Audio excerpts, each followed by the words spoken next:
রোজকার বেগুন ভাজা খেতে আর ভালো লাগে না। আজকে একটু অন্যরকমভাবে করে দেখি। চলুন তাহলে বানিয়ে নেওয়া যাক বেগুনের ভর্তা। প্রথমে একটি গোটা বেগুন নিয়ে টুকরো করে কেটে নিলাম। এরপর কড়াইতে জল দিয়ে সেদ্ধ করতে দিয়ে দিলাম।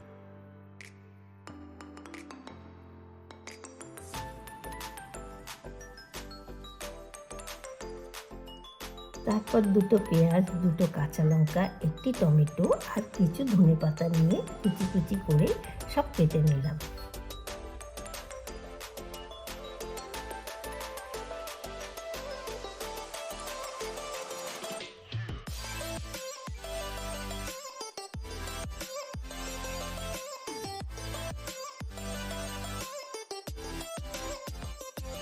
এরপর বেগুনগুলি সেদ্ধ হয়ে গেলে একটি আলাদা পাত্রে নামিয়ে নিচ্ছি।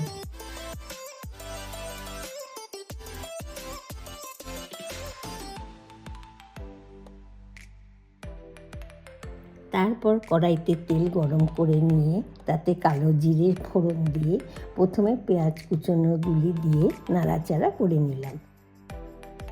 পেঁয়াজগুলো লাল করে ভাজা হয়ে গেলে তাতে একটু রসুন বাটা, টমেটোর টুকরো আর লঙ্কা কুচোগুলি দিয়ে নাড়াচাড়া করে নিচ্ছি।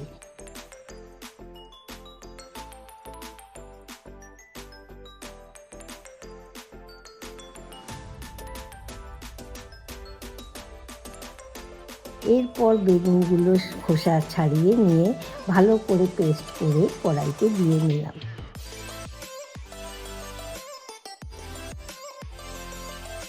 এরপর বেগুনটি ভালো করে ভাজা হয়ে গেলে উপর দিয়ে ধনেপাতা কুচি ছড়িয়ে তাতে স্বাদ মতন চিনি দিয়ে ভালো করে নাড়াচাড়া করে কিছুক্ষণ রেখে দিলেই রেডি বেগুনের ভর্তা।